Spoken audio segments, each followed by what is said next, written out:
I'm curious to hear, how does this dynamic difference help you and our society? Like, if we were to celebrate, and let's say for the people that have ADHD, being aware of like where they can contribute in society, where their strengths, right, Mhm. are shown. I'm curious to hear about that. Creativity, I'd say our creativity is one of our greatest strengths. Our curiosity and creativity. That's why ADHD brains make such great entrepreneurs mostly. And there's so many. I mean that's kind of being the hunter, steering away from the neurotypical expectation of just getting a 9 to 5 job, and then you start your own business and you do your own thing and you be the hunter, and that comes with its own difficulties because starting a business, and there's a load of things in doing a business that doesn't suit the ADHD brain. So you so it helps to find people that can do those things in your business, and then you do the stuff that suits you. Yay.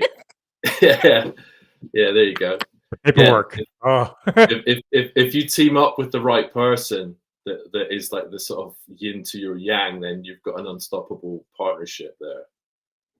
Definitely, you've got the ADHD, Yeah. brain and the neurotypical brain that partner up so well.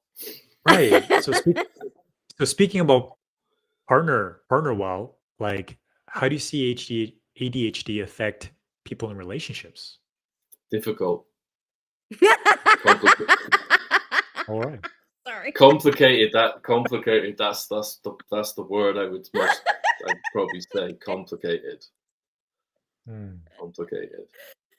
So give us a scenario of what that looks like. And if you can't, we can.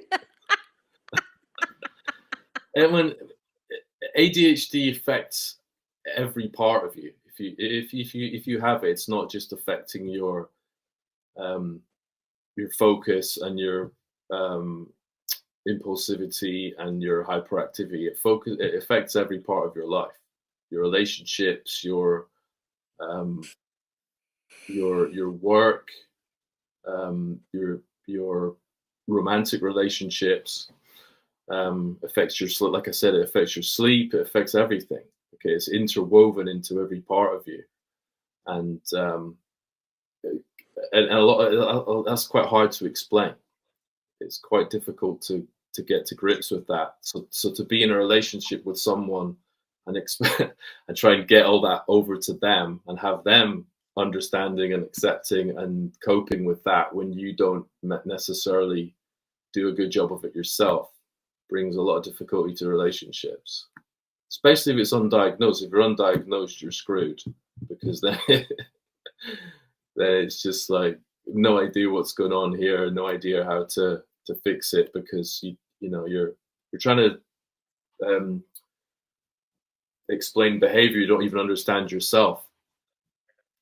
So you're like, people are asking like, why are you doing this? Why are you doing that? Can you stop doing this? Can you stop doing that? Can we work on this? And then you're like, well, I'm trying, but I don't really know why I'm doing that thing.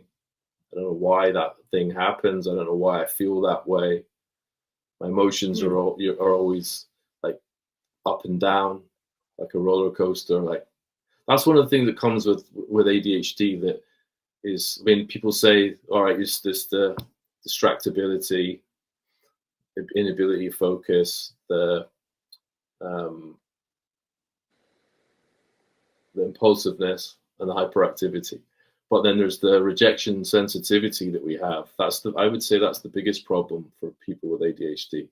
The rejection sensitivity, the emotional hyper arousal that you just never know where it's gonna be from day to day, and it can just go up and down like within minutes. It's not like it's just a constant mood.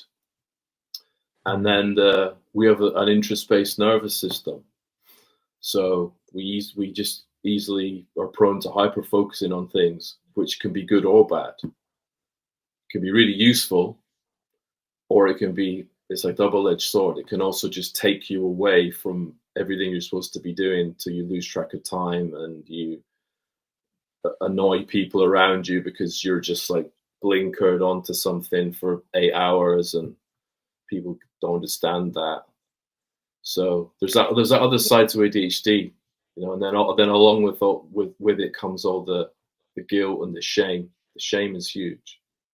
That's a huge factor, because you're from an early age, you're just always being told off, criticized, judged. So you have like thousands more negative comments against you than a neurotypical kid. So you carry that shame into life as an adult. Because you don't fit into the square box of what a prototypical good girl, good boy of society should look like or be like. Yeah, exactly. I'm curious because... sorry. Go ahead. Dealing with it, accepting yourself and shedding that shame, that's a really important part of the process of dealing with ADHD, I think, because if you carry that around, then you're always going to be burdened by it.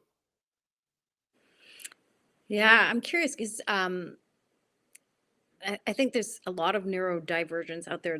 I know my daughter's dyslexic, my ex-husband's dyslexic, there's autism, there's ADHD.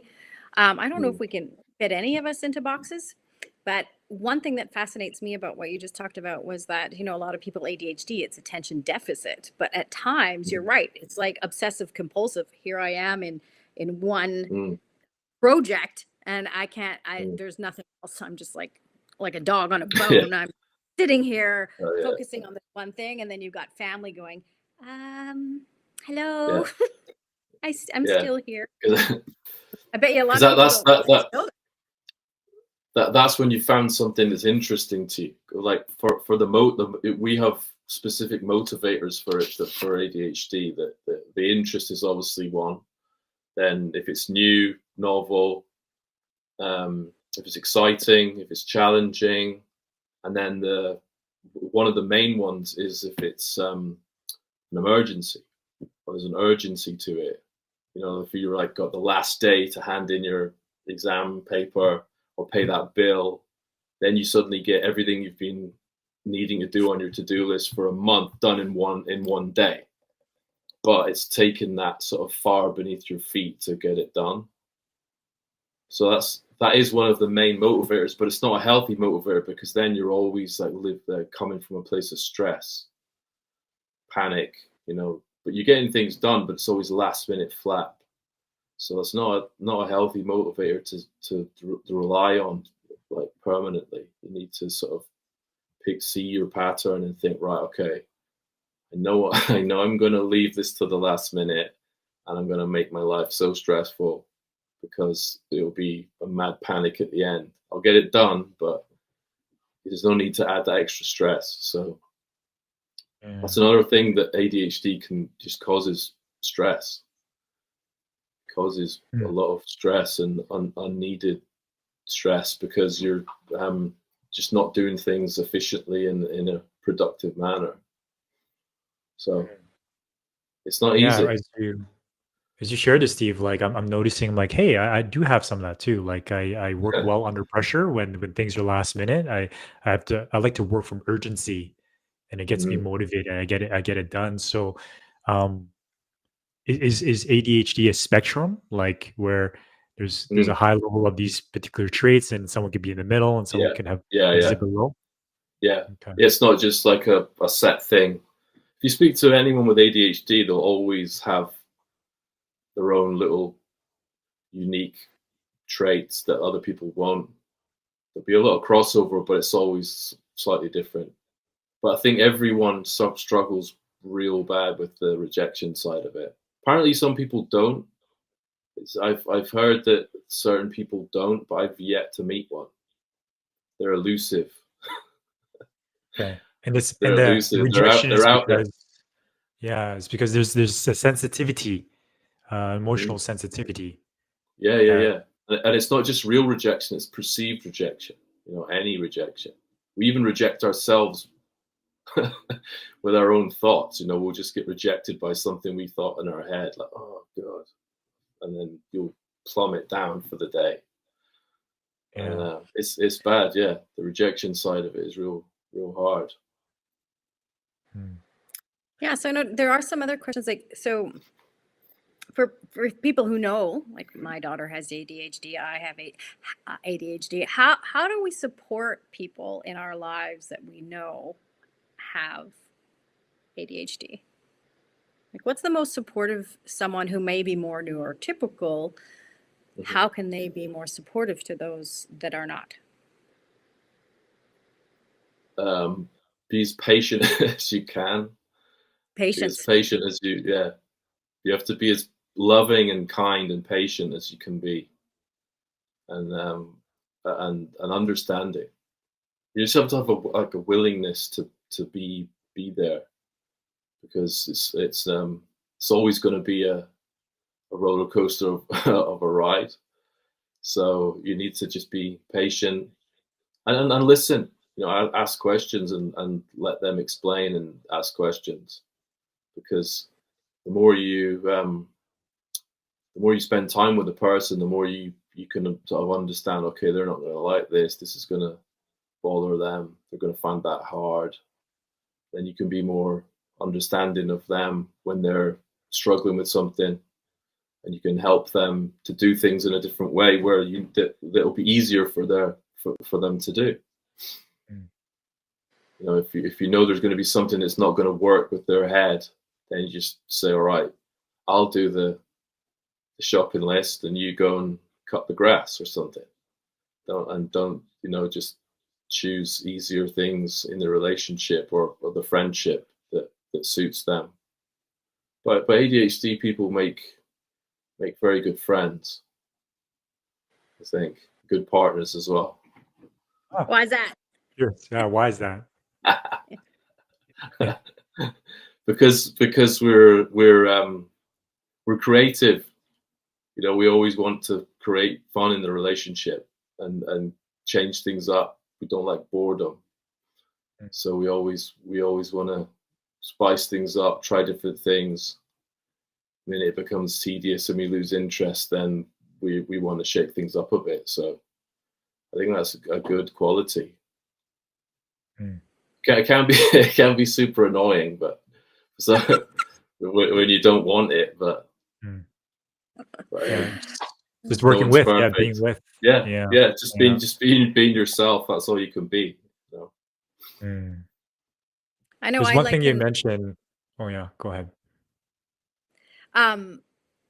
One thing I consider myself is an abstract random thinker. I can tie different types of information together to make a cohesive picture.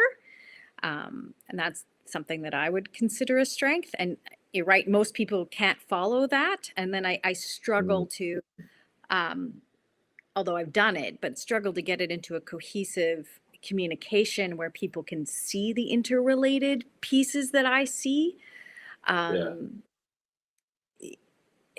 Because the logical linear mind only sees one way, and therefore actually can't solve problems that require a creative mind that isn't one track. It needs that abstract random thinking that can see patterns rather than just one way. Would you say that you're a visual?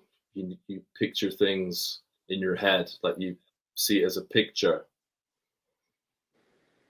Yes, definitely.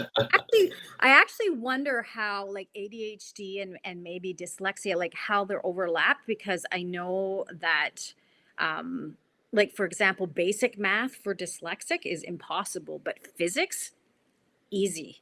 And so there's these bigger concepts that are easier to comprehend, but then the small details and the things underneath it for me are like, oh my God, shoot me now. And there's so many different things that people can do. My ex-husband was a wizard at spreadsheets, and I'm like, oh, could you please help me? I can't even, no, please. I can't even look at it. Don't make me look at it. And I forget what your question is. My mind has already gone off somewhere else. But I asked you if you were a visual like how Oh, you yes. think. Visually, Yeah. I'm definitely a visual person. Absolutely. Yeah. See images, Yeah. colors, all of those things. Yeah. I think ADHD people view things, like see things visually. They have to picture the things in their head, and then sometimes difficult to get the image of the thing in your head out when you communicate, trying to explain things to people, because you can't just take the picture out and show them, this is what I'm thinking. It just comes out in all this garbled words, and people are like, what are you on about? And you're like, it's clear in my head, why can't you see it? And you're like, because I can't come inside your head, so you're just gonna have to it's so true. Thank you. Yeah, because and you can't write it down, and you can't say it out, and it comes out wrong. You're like, no, that's not what I mean, and you get really frustrated because it's like so clear, this picture, but you can't vocalize that. And then isn't that saying a picture is worth 1,000 words, right? Like, how can I send this one picture? Pictures are metaphorical and multi-layered versus the verbal is just so slow at conveying information, right? And often I'll be talking to people and I'll be like, and I can't say the word. And then, but I'm like, I'm picturing this. And then they're like, oh, you mean this? And I'm like, yeah.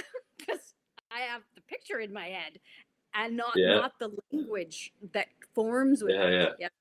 Okay, thank you. You're helping me a great deal today. Sometimes I find it easier to just draw something, even if it's the most rubbish drawing. It'll be easier for me to just draw the thing, go, this is what I mean, rather than try and just garble it out in like 10,000 words, and the person's there going,